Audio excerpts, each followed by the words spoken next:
I made $2 million destroying marriages through adult films. But when I died, Jesus revealed that I was never in control. Demons were. I'm Sarah Michelle. I died for 17 minutes from a drug overdose. And the demonic possession Jesus showed me behind the porn industry will terrify every Christian parent. 9 months ago, I never would have believed this story. As a 28-year-old successful adult film star, I was living in a luxury Beverly Hills mansion, driving expensive cars, and had millions of social media followers. From the outside, it looked like I was living the perfect life. In reality, I had sold my soul to Satan and unknowingly caused the destruction of millions of families. But what I saw that morning when I looked in the mirror before my last shoot changed everything. I wasn't in my own eyes. It was as if a completely different entity was looking back at me. At the time, I thought it was just fatigue and the effects of drug use. I would learn how wrong I was after death. This story began 6 years ago. I was an 18-year-old runaway trying to survive in Los Angeles. My family were conservative Christians, but I had rebelled. I came to the city seeking freedom, but in reality, I fell into Satan's trap. When my money ran out, I started looking at model ads on Craigslist. One invited me to meet with a major modeling agency. When I went to the sleek office in downtown LA, the man who greeted me introduced himself as Marcus Black. Marcus was very charismatic and convincing. He told me I could make big money in a modeling career, that I could become famous. But there was one condition. I had to do a special shoot first. At first, he said it would just be a swimsuit shoot. I don't fully remember what happened that day. Marcus gave me a strange drink, said it was to help you relax. After I drank it, there was a fog-like blur in my mind, but my body was moving as if it were being controlled by someone else. When the shoot ended, Marcus gave me a large amount of cash. I'd made more money in one day than I had ever seen before. "This is just the beginning," he said. "If you continue working with us, you could become a millionaire." They called me back the next week. This time, the shoot was even more advanced. But the strange thing was, during the shoot, I felt like I wasn't in control of my body. It was as if there was someone else watching and directing me. As months passed, things got progressively worse. I was no longer just doing shoots, I'd become a full adult film star. When I saw the money, I silenced my conscience. I convinced myself it was just a job, that I wasn't hurting anyone. But the truth was, I was hurting people. I was causing massive damage and wasn't even aware of it. 2 years later, I began to notice changes. I could no longer form normal relationships. Concepts like love, affection, and intimacy had become completely foreign to me. Only sex and money had meaning. It was as if part of my soul was missing. At the same time, I started having strange dreams. Dreams where dark entities were watching me, controlling me. I would wake up drenched in sweat, but I couldn't understand what it meant. The worst part was what I experienced during shoots. When the cameras were rolling, it was like I became a different person. That person wasn't me, but was using my body. And when the shoot ended, I had trouble remembering what I had done.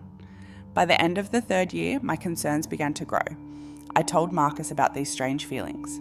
Marcus laughed coldly. "Sarah," he said, "you can't go back now. You signed the contract." "What contract?" I asked. I only remembered signing a model release form on the first day. "The blood contract," he said. "Your blood was in that drink, and when you signed, your blood mixed with the paper. You gave us your soul, and in return you got money and fame." After that night, I tried to run away, but no matter how hard I tried, I couldn't get another job. It was as if I were bound by invisible chains, and I was increasingly losing control of my body. Starting in the 4th year, I began using drugs. Initially, it was to numb the pain, to silence my conscience, but over time, I became unable to feel anything without drugs. In the last 2 years, things got even worse.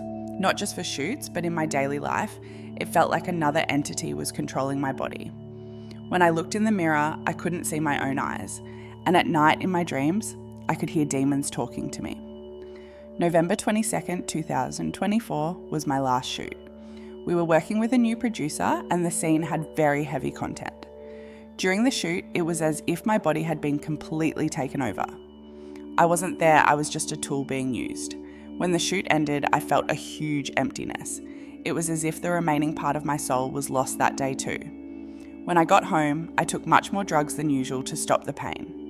The last thing I remember was lying on the bathroom floor watching the ceiling. My heartbeat was slowing. I was having trouble breathing. Finally, I thought, finally I'll be free from this hell. Then everything went dark, but the darkness only lasted a few seconds. I found myself floating on the bathroom ceiling. Below, my own body lay motionless. Paramedics had arrived and were doing heart massage, but I felt no pain. For the first time in 6 years, I felt real peace. It was as if heavy chains had been removed from my body. I felt clean and pure. Then I started being pulled upward.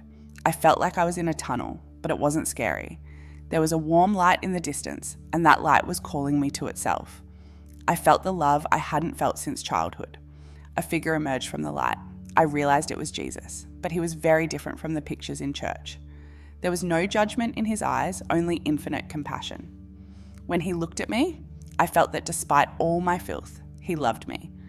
Jesus said my name. His voice was like music. "Sarah," he said, "welcome, my daughter." As I approached him, all the shame of my life overwhelmed me. I told Jesus how dirty I was, how sinful, that I had done unforgivable things. Jesus smiled and put his hand on my shoulder. "My daughter," he said, "you were deceived. You were just a victim, but now you are free." I asked Jesus how I could be free, because I had done such terrible things. "I died to save you," Jesus said, "including your sins, but now I'm giving you a mission to save others." Suddenly our surroundings changed. Something like a big screen appeared in front of us. Jesus said he first wanted me to see when this started.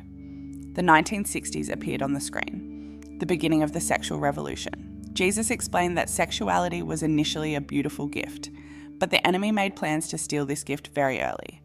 The scene changed. The 1970s, when pornography began to spread. Jesus showed that here the enemy began to deceive people about sexuality. Then the 1990s appeared. The spread of the internet. Jesus explained that pornography now entered homes, even children's rooms. Jesus then asked me if I knew the real purpose of the industry I worked in. The scene changed again. This time I saw a dark room. Human-looking but non-human beings were gathered around a large table. Their eyes were blazing with fire. Jesus explained that these were the enemy's commanders, the real powers controlling the adult entertainment industry. The creatures were looking at large screens. On the screens, millions of men from all over the world were watching pornography.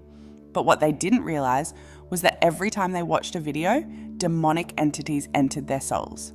Jesus said the purpose of the adult industry was to destroy marriages, corrupt children at an early age, and condemn people to sexual addiction. Then he showed me the most horrifying thing. I saw the men who watched my own shoots. Every time they watched a video, demonic entities entered their homes, their minds. They became unable to look at their wives normally, unable to be healthy examples for their children. Without realizing it, you caused the destruction of more than 50,000 marriages, Jesus said. You condemned hundreds of thousands of men to sexual addiction, and you corrupted the innocent minds of thousands of children. When I heard this truth, I was devastated. I told Jesus that if I had known I was causing such damage, I never would have done it. "I know," Jesus said, "you were a victim too, but now you need to tell this truth to others." Jesus also showed me the situation of other girls in the porn industry. They had all been deceived at very young ages like me, fallen under the control of demonic forces. None of them were really there of their own free will. The purpose of this industry, Jesus said, is not just to make money. It's to kill people spiritually, to distance them from me, and to destroy generations by breaking up families. Jesus then turned to me and said that I had seen these things because he was giving me a mission. I asked what I could do, because who would believe me? Jesus told me that I knew how this system works, that I could teach people how to protect themselves. He added that I could especially show parents how to protect their children. When I asked who would believe me, Jesus smiled and said some would believe, and that would be enough. He said every saved family, every saved marriage was valuable. Jesus then said I must go back now.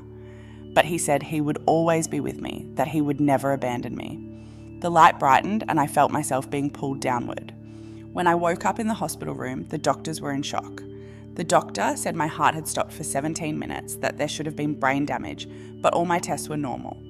Since that day, my life has completely changed. I left the adult industry. I deleted all my social media accounts. I deleted everything connected to my old life. Now I'm trying to warn families. If you're a man and you have a pornography addiction, you need to know this isn't just a bad habit. You have demonic entities in your spirit, and they are controlling you. But Jesus can save you. If your spouse has a pornography problem, don't take it personally. This is spiritual warfare. Pray and get help. But most importantly, protect your children. Use internet filters. Protect them from sexuality-related content at a very early age. And talk to them openly. I'm Sarah Michelle, a former adult film star. And everything I've told you is real. Protect your family because the enemy is targeting your children. If you're watching this video, it's not too late yet. Stop watching pornography. Build real intimacy with your spouse. Protect your children. And most importantly, strengthen your connection with Jesus because he can cleanse you from all filth and give you a new life. Just as he saved me, he can save you too.